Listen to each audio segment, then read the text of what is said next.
You never had to question him. You know, he was old school, so we like old school music. And we like listening to older guys' conversations instead of hanging out with the youngsters. We're trying to get some game, you know. But we soaked up wisdom, and that's something JD respected. You know, he respected experience, and that shaped the man that he became. You know, he didn't grow up close to his father, and instead of letting that define him, who he was negatively, he used it as motivation. He surrounded himself with strong male role models, including my dad, and made every decision early on to mold him as the best man he could be. The Bible says that iron sharpens iron, so one man sharpens another. And that's what Jerry was to me. He always had a way of uplifting my spirit. You know, he was a funny guy. He had jokes all day. But I could just hear him telling me, keep going, love. Don't give up. Keep going, man. And that's who JD was. He was real, he was honest, he was encouraging. We shared so many memories. One of my favorite was at Pitt 6 in Washington. I couldn't express how proud I was of him. And, of course, that time Alexis kicked over that barbecue pit when she was pregnant. JD just stood there looking at the grill like, well, I guess we're not cooking today. That was like with JD. Always something going on, always a story to laugh about later.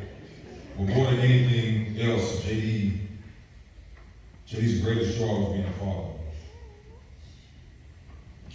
If you know JD, you know all about Eli. Because that's all he talked about. His son was his pride and joy. He loved every second he spent with Eli. You could hear it in his voice, see it on his face. Me and Eli's dad was something, it wasn't something that he just did, it's who he was. The Bible tells us children are a heritage from the Lord.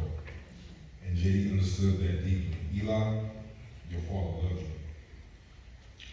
More than words can explain. You know that. For me, this loss is extremely hard. You know, in moments like this, I'll call JD.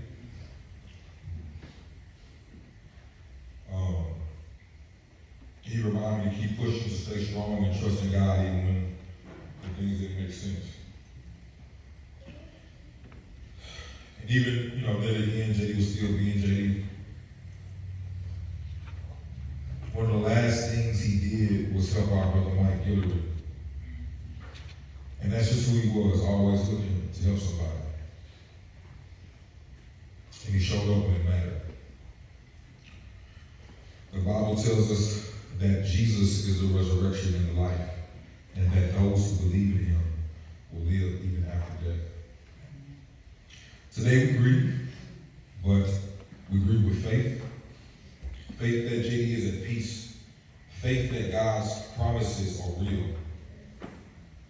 And faith that this is goodbye, but not the end. Man, JD was a great friend, man.